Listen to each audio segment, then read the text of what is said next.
Hi, everyone. I'm Terralon. Welcome to Time Out with Tinseltown Mom. I'm here today with author, speaker, and consultant Rebecca Bender, a human trafficking survivor, wife, and mother of 4 daughters. She's also the CEO and founder of the nonprofit Rebecca Bender Initiative, where their trainings on this underground world equip law enforcement, first responders, and faith communities all across America. In her late teens as a single mom, Rebecca thought she found her happy ending when she moved to Las Vegas with her boyfriend. But when he became her pimp at the age of 19, things quickly turned for the worst. She was abused, addicted to drugs, and forced into sex trafficking for almost 6 years before finally finding her way of escape. She talks about all of this in her memoir, In Pursuit of Love, One Woman's Journey from Trafficked to Triumphant.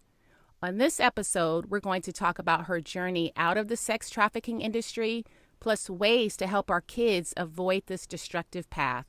Hi, Rebecca. Welcome. Hi. Well, thanks so much for having me. Well, thanks for being here today. I'm so grateful to have you share your story today. I think it's so needed. A lot of people need to hear your story. Thank you. So I would like to start by just having you define what human trafficking is, because I think we all have an idea of what it is, but I don't think we really know. Can you just give us your definition, having been trafficked in your past? Yeah, this is great. I love that you're asking. I think right now we see so many misperceptions of what human trafficking looks like that it's important, for me, not only as someone who's lived through it, but someone who works cases with law enforcement to really, know what that definition of trafficking is. For us, it's the use of force, fraud, or coercion in order to get somebody into profit off of the commercial exploitation of another human being. And so what that means is generally there has to be a third party involved. There's a buyer, a seller, and then the victim, or, if you think of it like a business, the product, that third party involvement is really important. And then the use of force, fraud, or coercion is what is required. And then the exchange of something of monetary value for that person. And what I like to clarify is as you hear stories like mine and other survivors that are out there, if you know the use of force, fraud, or coercion, you can see when people tell their stories that it's not just about using force when you first meet somebody. It could be using fraud when you first meet someone to pretend to be someone that you're not. And then once you're able to seclude them from family or friends or their community, then the trafficker may use coercion, which is threats of harm, or they might, take something of value of yours and hold it until you comply. And then when you start trying to leave or run or get out of there, you might see traffickers become more forceful at that time. And it's not just to get you there. It's every single day. We usually say at point of recruitment and point of destination daily. So if a trafficker is taking you to a hotel room 10 times a day, is he using or she using force, fraud, or coercion every single time they're bringing you there? And so when you think of it more, broadly and then more nuanced, you can really see where people can get tricked into situations much more frequently than kidnapped stranger danger. It's actually very, very rare. Right. I love that definition. I love that parents are listening to this because I'm sure there's some concern out there. So I'm also wanting people to hear your story because it's not your typical at-risk youth falling prey to sex trafficking story. I mean, you grew up in a normal, quote unquote, middle-class family. You played sports. You were a cheerleader. I know your parents divorced, but what happened after that to lead you into the sex trafficking world? Yeah, I think you're right. It's even normal kids from good homes, quote unquote, still have, vulnerabilities, and traffickers prey on vulnerabilities. That's their, methodology. And so some kids may have more vulnerabilities or more easily identifiable vulnerabilities than others. But at the end of the day, every kid has a vulnerability, whether it's to love and be loved, whether it's to be liked, whether it's to be, told that they're pretty or be a part of something, sitting at the cool kids table type, we're also easily influenced as teenagers, and so it's all of that. It's a trafficker finding out what each potential victims' vulnerability is, and really learning how to exploit it is what traffickers do.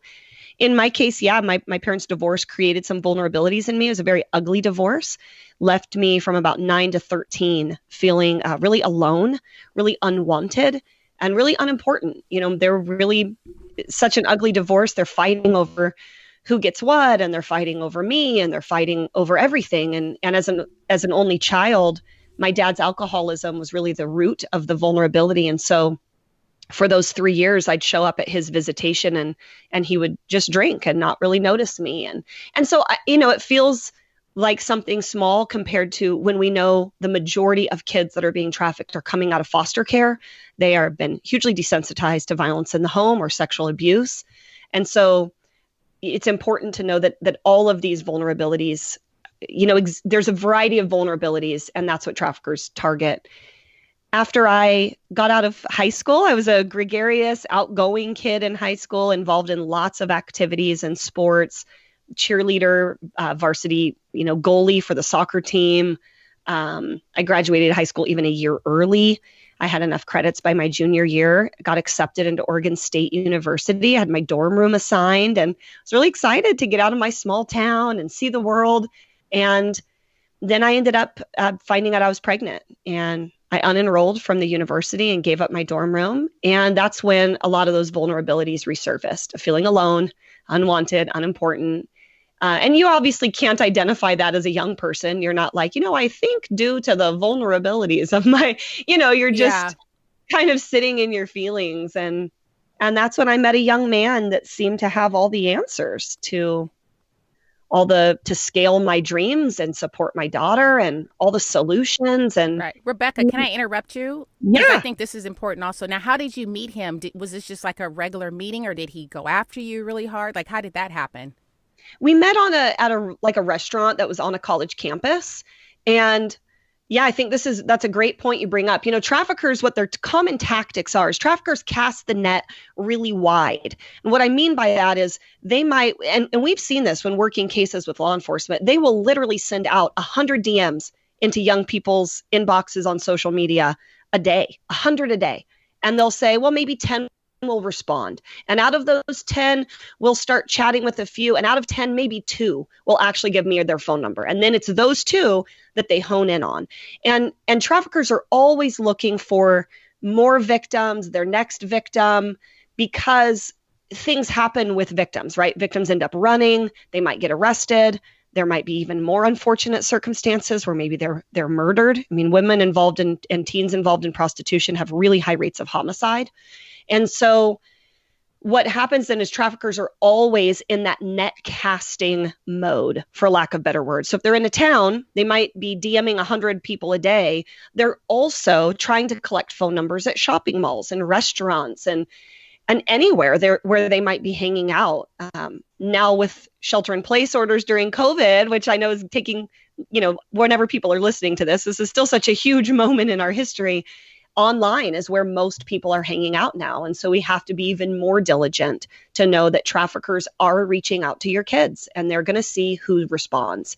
They're casting the net at all times. And when they're casting the net, are they flirting, trying to go on dates with people? Like, what are they doing when they DM certain people?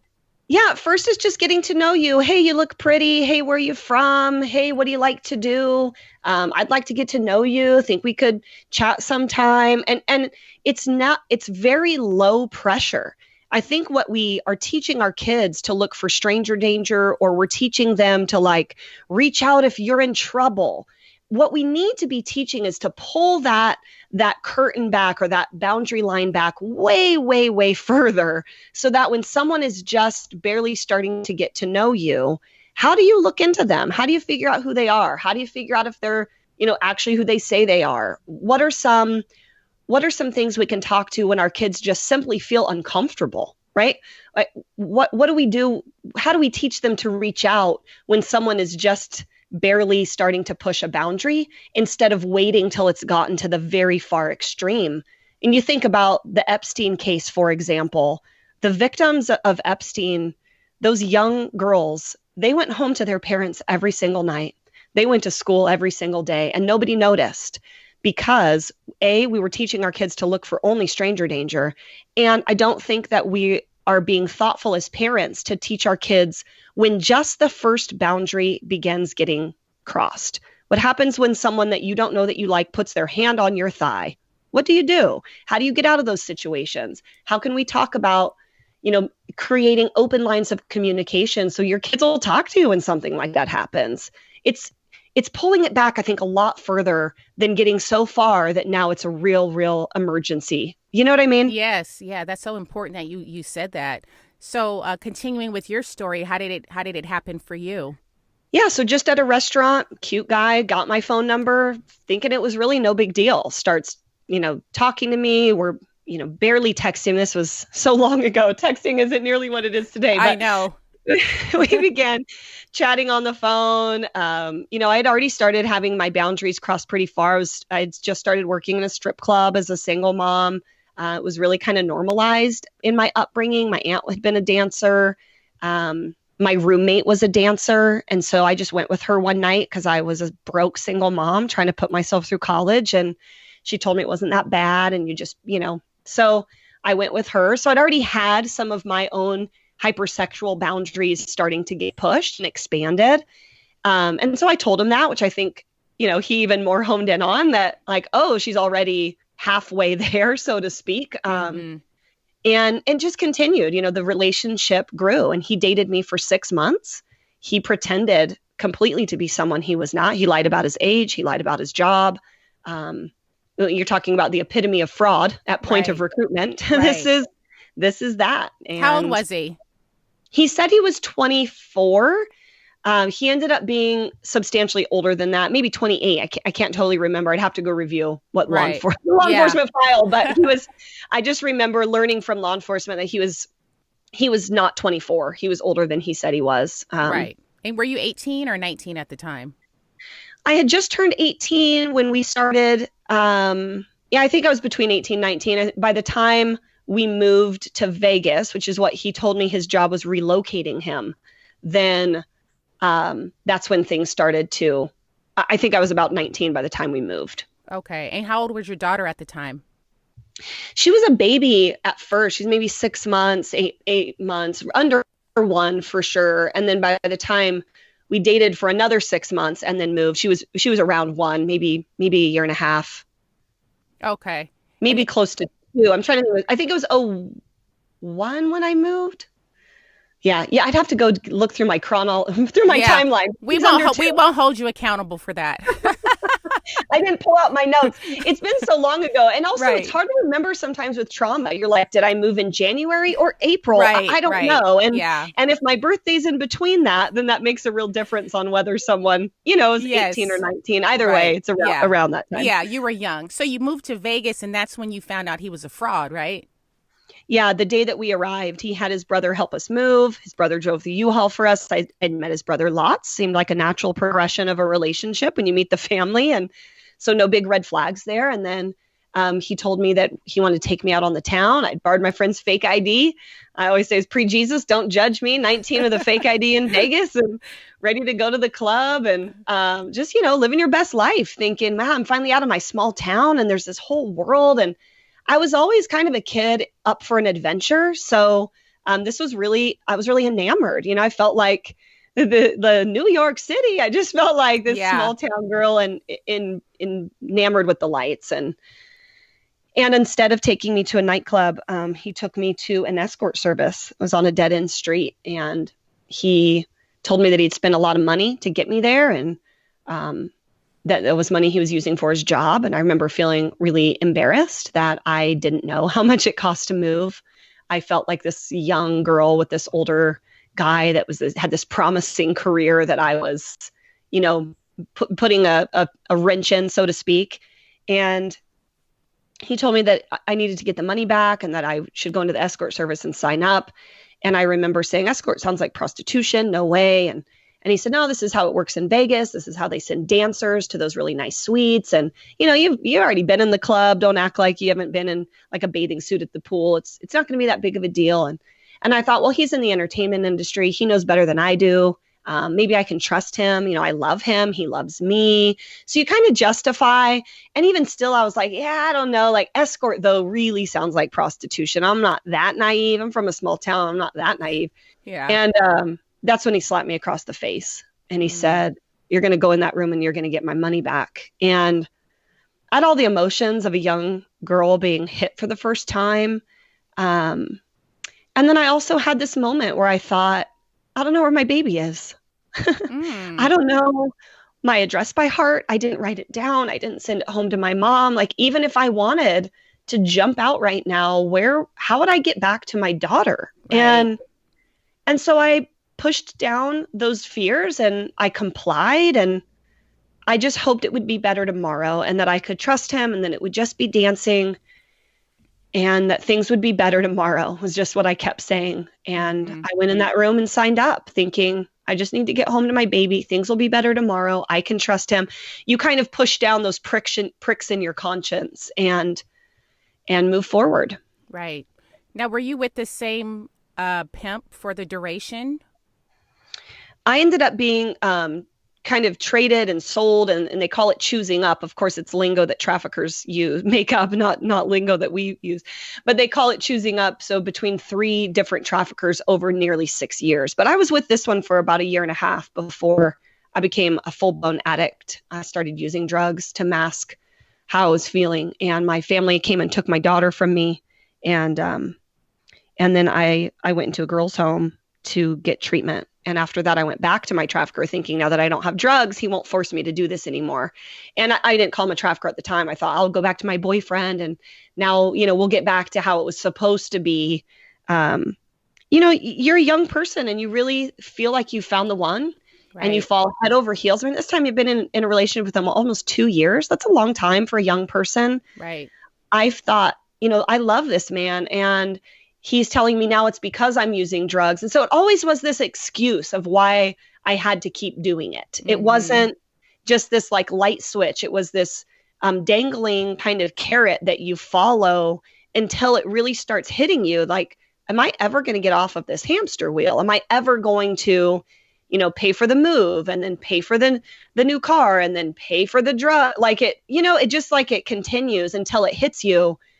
You're never getting this. Right. And that's when you start trying to run. You have multiple attempted escapes. And that's when a lot more of the force begins. It's when you see a lot more abuse is when the victim starts realizing, I don't want to do this. And then now you have all the trauma on top of all of it. Now you have complex compound trauma, right? Polyvictimization, they call it, which is multiple perpetrators and multiple occurrences. It becomes a whole different specialized type of trauma therapy. We wouldn't send a broken arm to a pediatrician. You send them to a specialist. And so that's why today I'm such a big advocate for specialized services for trafficked victims. We've got to get them to the specialist if we're really going to help them heal and grow from complex compound trauma, Stockholm syndrome, capture bonding. It's a very specialized type of therapy. Right, right. Now, I'm just curious, when you did go back after you were clean, did you bring your daughter with you or were they still with your parents? Brought my daughter with me, went back. My family was so upset and really worried. And things got worse. Things got drastically worse. And that's when I ended up getting traded to another trafficker. And then shortly after that, another one, my third one. And that was the one I was with the very longest. I'd been in that trafficked home for 3 years. And there was other women in the home. They became very much like my best friends. You're not allowed to really have relationship outside of the quote unquote family. And so it very much is like a brainwashed cult-like experience. University of Northern Colorado actually did a report recently that showed that domestic pimp-controlled exploitation fits every indicator of cult behavior. So it is like you're living in this little mini cult where, the whole commune gives to the community pot. You have one high control group leader. You have replaced set of values and rules that you have to follow. You are rewarded for cooperation.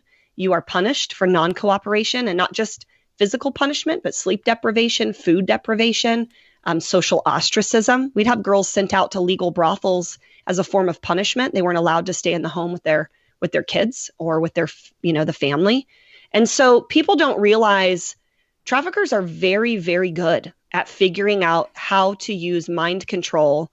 And for this reason, keep this in mind, and then I'll stop talking, is because their product has to remain sellable, right? This is a business to them. This isn't a crime of passion. This isn't, them getting angry or upset or all the variety of things. This is a business. Product has to remain sellable. Risk has to stay low. Profit has to stay high. Multiple products on the shelf means an increase in revenue streams. If someone's crying and duct taped and handcuffed to a radiator, that's not a very sellable product. Right. So we're going to use mind control and manipulation to keep the product with sexy slapped on her face, because that's what sells in America. And I don't think people get that, because then they just think, well, why does she want to be there? And why doesn't she just running? And you don't realize the extent to which traffickers are using mind control and brainwashing tactics. Yeah, it's like they're professionals, Yeah, to be able to do that. Yeah, they write books. They have forums where they talk to each other. They share tips. Wow. We catch things on jail calls they'll share, waive your right to due process, rush to trial. That girl won't be ready. And they're right. I've gotten to trials where victims have banged their head on the witness stand, threatening to kill themselves, because they've had less than 30 days out. They've had no long-term therapy. And the trafficker just sits there and smiles, and they know that they teach each other. It's a very, it's not like high networked in terms of they know each other and there's like one giant ringleader at the end of the day. It doesn't work like that. Yeah. There's all different types of trafficking, whether it's cantinas, illicit massage, street prostitution, online escorts, familial, gang controlled. There's all of these. There's actually 25 different types of trafficking. I heard you say that before in an interview, 25 different types. That is incredible. Wow. Yeah, so they all kind of operate differently. They're not all connected and there's one person. It doesn't work like that. Yeah. So just going back to your story, now I know your daughter was with you, especially when you went back. Now, did she ever experience any abuse by any of these traffickers? She was never physically or sexually abused, thank God. Yeah. And I tried really hard to protect her and keep her safe, which, separate her from things that were going on, trying to maintain a facade of normalcy in front of her as much as I could. Mm-hmm. But I definitely would push to say I'm sure she's had a huge amount of emotional distress. Living in a constant state of fear definitely affects your mental health. She's a great kid today. She's doing amazing things with her life. She's on a track scholarship at Berkeley. She's in their business program. She's got on a leadership track. She just got an internship with JP Morgan. Like, wow. She's doing great. So she would be like, Mom, I'm fine. What are you talking about? Yeah. Yeah. There's always a risk when you're living in a home of violence and abuse. That will and has to affect your kids in some capacity, even if it's just hearing it from another room. It does. Right. Now, I know you talk about all of this in your memoir. Now, how did you find your escape, though? How did that happen? Thankfully, in 2006, the feds raided one of our traffickers' homes and kind of broke up, for lack of better words, the organized crime ring. That sounds a lot more Hollywood than it felt at the time. It kind of felt like, oh, shoot, the feds are here. Burn everything, burn photos, take stuff to a dumpster at a construction sites in the middle of the night. Watch who you're going on calls with. It might be a Fed. Watch your lights when you drive home. Don't drive home the same way every 2 days in a row. And it was about 9 months of panic and stress. And 2 victims were put in prison for tax evasion because our trafficker put everything in their names and their socials. It just was really a really scary, scary time. And I saw an open window for escape on December 31st, 2007. So they raided the house in March, and in December, I ran and I grabbed my daughter and whatever I could fit in a suitcase. And it was really hard, really scary. And you don't really know what you're going to do after that. You kind of think, now what? Now I'm back to the same vulnerabilities as this broke single mom living in poverty that I started with. And now it's even worse because now I have a criminal record. It's a huge gap in job history, ton of PTSD, and you feel hopeless and lost. And then you feel guilty that, how our brains work is you still remember sometimes the good. it's kind of hard for people to imagine unless you've ever been in a domestic violence home. But I still remember the great Christmas morning with my wife-in-laws. I still remember the other little kid in the house. I remember his face when we gave him, his favorite gift. So it's hard because all of these horrible memories are mixed with tons of years of birthdays. And I mean, think of it, 6 years of your life, you've had lots of memories and so it just becomes really hard. You miss your friends. You wonder if you're ever going to see them again. You have survivor's guilt that you got out and maybe they didn't. And so it's just a really hard beginning year when you start over. Right. Now, how did that happen for you? Like just at the beginning, like when you didn't have anything, you had your daughter. Did you go back to Oregon with your parents? I mean, it is definitely a lot of twists and turns. So I'd encourage people to read the book. But for time's sake, yes. I actually ran to London for a year. I call it my Richard Gere year. I thought maybe Pretty Woman was real. And I had a guy that offered to help and it didn't go well. And I came back to Oregon about a year later. I just slept on couches at my aunt's house and got on food stamps and got on government housing and got a minimum wage job and just thought, this sucks too, man. Like, yeah. God, I remember getting mad at God. And I just remember crying out and saying, if this is the abundant life, I don't want it. If this is what Christians are selling, like, I don't want it. This sucks. Is this what you saved me for? To live a life of poverty and hopelessness? Like, man, screw this is how I felt. Mm-hmm. And, that's what has built my relationship with God, is just being very real with him, not hiding my feelings, being super open. And I can remember I felt like he responded, and it wasn't this audible, thus saith the Lord. It was that piercing thought in your mind that sticks with you forever because you're just not that clever. It's only God that can be that clever. And just remember having this piercing thought of, if you give me the same amount of time that you gave the enemy, I will never be outdone. And that went through my mind and kind of cut through my hopelessness like a knife. And I just thought, all right, you got 6 years and this ain't better. I'm out. That's what I remember telling God. And things got radically better. It was hard. It was a really hard first 2 years, but I'm grateful today that I stuck it in for 6 and didn't give up too soon. Yeah. And just so people can see the turnaround, like just give us a little summary of how you've helped like law enforcement find criminals. I think you've put many victims through school. Just give us a little summary of what those stats look like. Yeah. So in the last 7 years that we've been officially, I've been speaking and sharing my story since 2008. So 12 years I've been out sharing my story. 7 years we became an official nonprofit 501c3. And so in the last 7 years, our team has trained well over 100,000 law enforcement agents, first responders, ER staff, prosecutors, you name it, high school assemblies. We've done it all. And those natural progressions of relationships have allowed us to work as a human trafficking subject matter expert during trial and investigation, being called to actually take the stand, testify as like a blood splatter expert or a arson expert would. I get to testify in trials all across the country. I'm so grateful. And we also started an online school that helps other women find their now what. What are you going to do after you escape? And even after you might go through a program.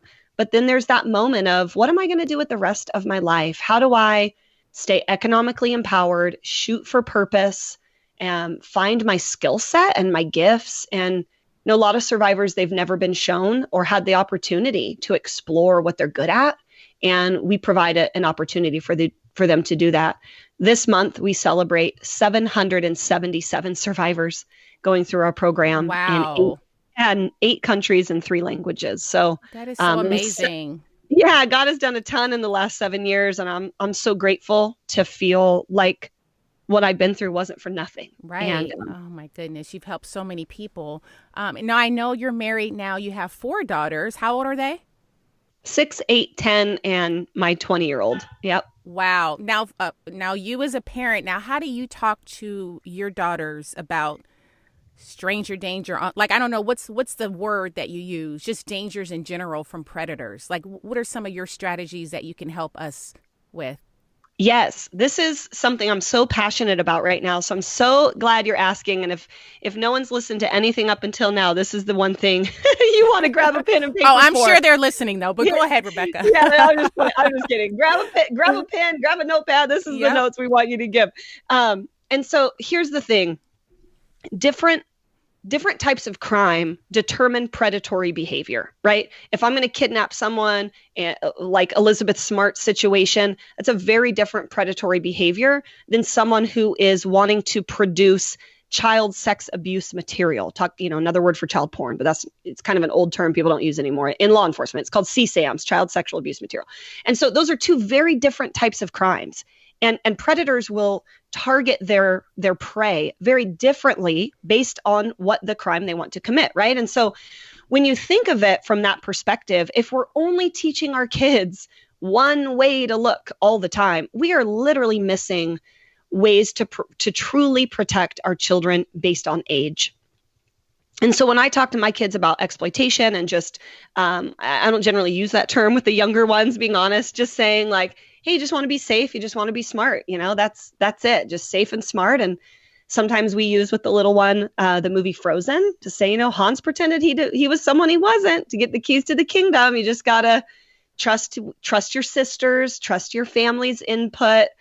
And we do a lot with safety filters online, a lot. You want to talk about the number way kids are being exploited, it's online. And so, in elementary school age, older elementary school, third, fourth, fifth, they're playing a lot of games, Roblox, Fortnite, all of the different types of games. Be sure you have filters on those. Be sure you are putting a parent filter on. You're only allowing your kids to talk to people that you personally know and trust, and playing games with other friends that you have met and it's really, really important. Now, what kind of filters, I'm sorry, Rebecca, are you talking about? Like specifically like for gaming? Like what do you recommend? And we can put this in the show notes as well for people. Yeah, there's a variety. I mean, literally you could just Google parental filters and see it really varies based on your device. And so I don't want to like promote one organization over another. An iPad might be different than a PS2. You might be able to set up different things on Microsoft than you can on Gmail. So it's all just kind of Google best parental filters and then try to download one to your kid's device. I know we have older iPads because I work for a nonprofit. And so so certain parental filters that are really popular right now aren't compatible with the older iPad that we have. So we have to figure out what works for us. And so I would encourage you as a parent to spend 30 minutes and just figure out what's going to work for your kid's device. It's not worth your kid ending up sending a picture to someone that gets put on it online, and that abuse stays on until they're 50 years old. I mean, we have women right now who still have pictures of themselves as children that they cannot get removed. And it's a really difficult road to walk because that that exploitation is out there of you forever. And some people might think, how does that not get removed? Well, because most of those servers are not in the United States. A lot of places that we're looking at right now that are housing like Trafficking Hub is a big place that is fighting against Pornhub, which has, not age consent items on their website. Those servers are in the Netherlands. They're not here. They're not in the US. Wow. There's nothing our feds can do about that. And they don't have a lot of the same, jurisdictional, working together like we do with Canada or Latin America. Sometimes we work with other countries. Some countries we don't. And so our law enforcement can't do much about getting access off of servers that are not in countries that we work with. So it's things to think about that people don't think about until you're in the middle of trying to get it off. And then you realize that's way harder than I thought it would be, Yeah. Now, Rebecca, just going back to the gaming that you mentioned, because there's a lot of parents, and this is for boys and girls, that could be targeted. People, have the misconception that it's just girls. I know you mentioned Roblox, Fortnite, like a lot of these games, kids can chat with other gamers, and it's innocent. Like, oh, can I trade this or can I buy this from you? Do you recommend that parents just take off those chats? And like, how do you recommend in that situation? I mean, that's a hard one, I know, because there's so many variables to that. But what are your thoughts? my example is my kids don't chat with anyone that I don't approve. So you can approve who your kids are allowed to chat with on those games. And it comes through your email. You have the parental filter on it, and you can say yes to that person. I know them. Oh, I know her, and I know her parents. And just because it's a boys or girls name or a boys or girls avatar doesn't mean anything nowadays. That could be a 50-year-old, predator and pedophile for all you know. You have no clue. Right. So just make sure it's someone that you yourself know, and or your kids can say, no, mom, this person's in my class. I know them. And that's your own personal comfort level as a parent. I just want people to know how predators are getting to them. It's very, very frequently through that game chat option online. Right. And to your point, it isn't just this is not just a girl's issue. Boys are at risk, especially younger age boys are high at risk for, CSAM imagery. So some of that child abuse imagery, young boys are at risk. But more than anything, this is the point I'd love for parents to know too. The number one buyer of sex in the world is American men. So even if it's a boy or girl that's being potentially exploited, the person that's perpetrating is 99% another man. And so the question becomes, how are we raising our sons in a really hypersexual culture? It's one thing to want to protect them. I think that's so valuable and important.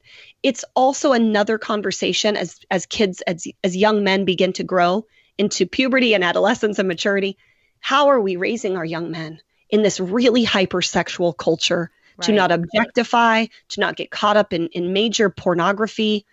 A lot of people probably don't know, they may not do it much, but if you type pornography into Google, some of your first images and videos that pop up are hardcore smut pornography of strangulation and abuse of women.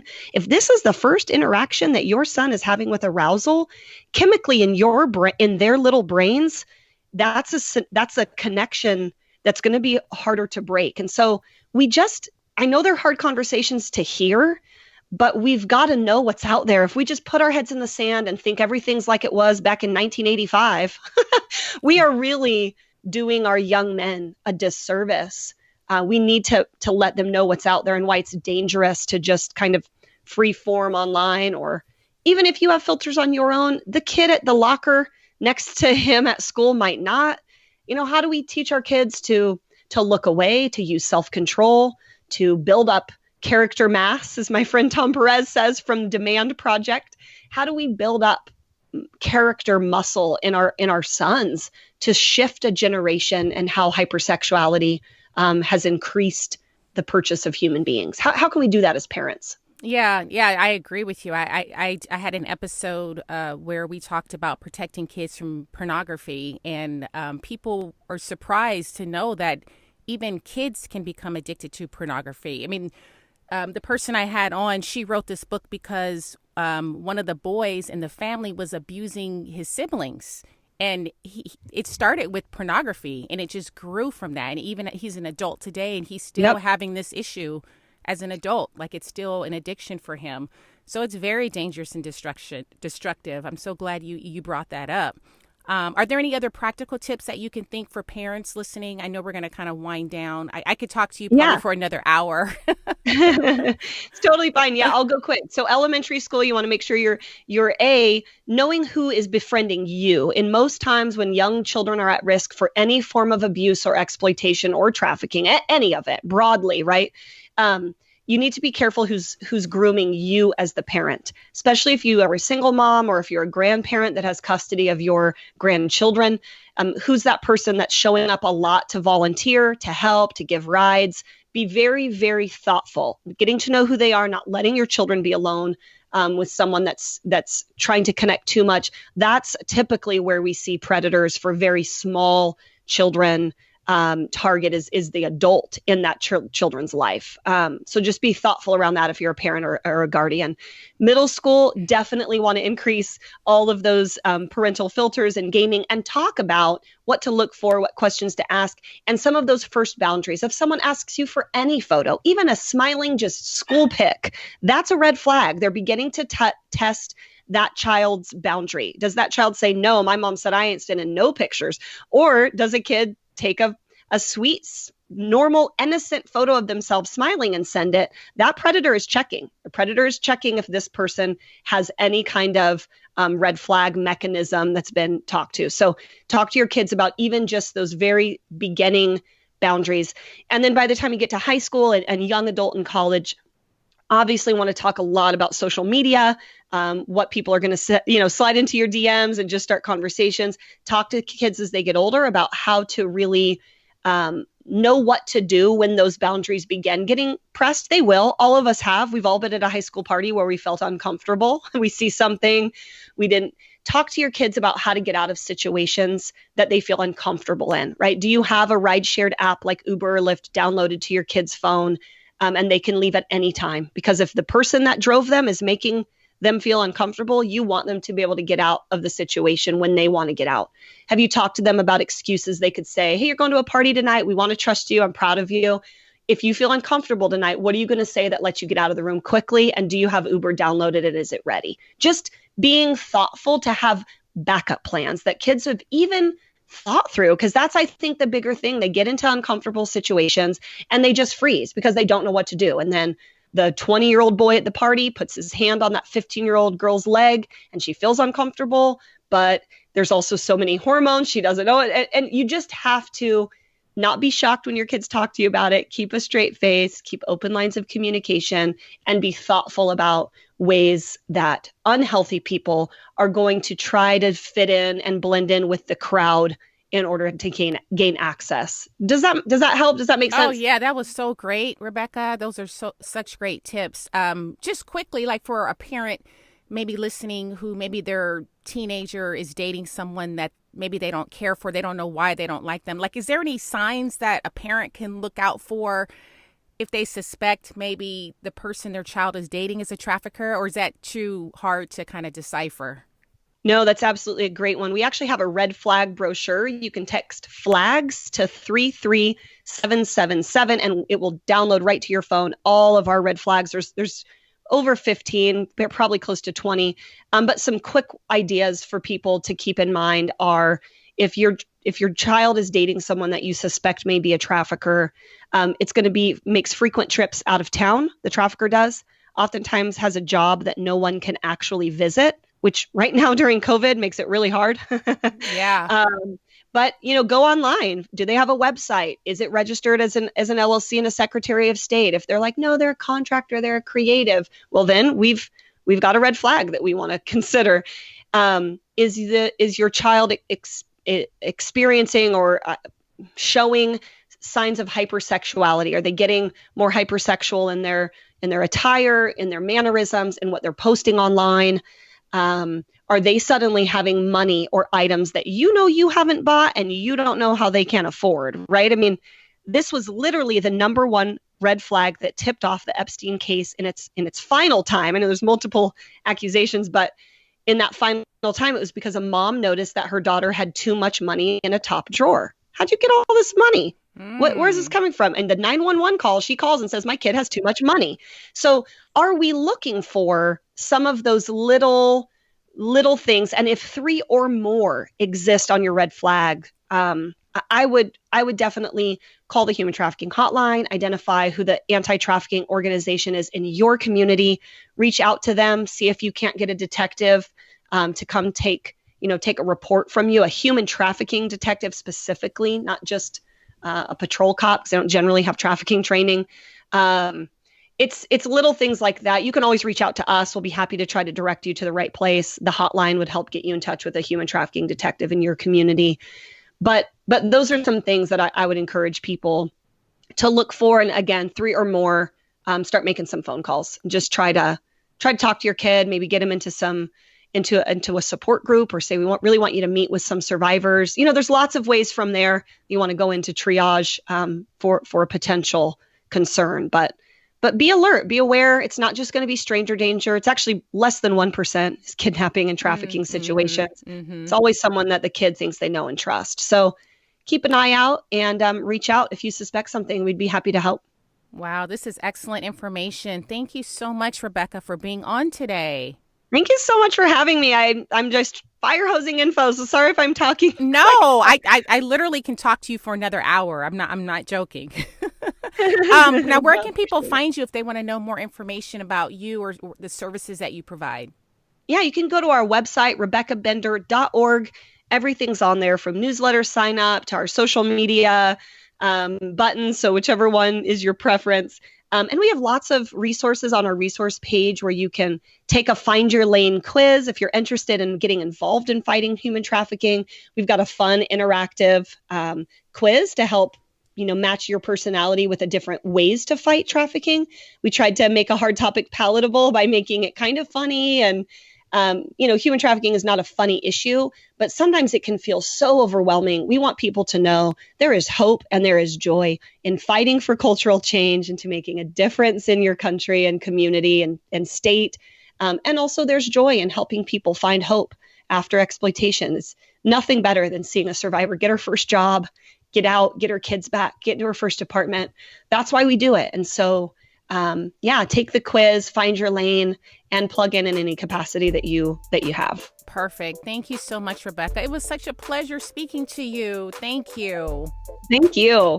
Thanks so much for listening to Time Out with Tinseltown Mom. If you liked what you heard today, please be so kind and rate, review, and subscribe on iTunes or wherever you listen to podcasts. Until next time.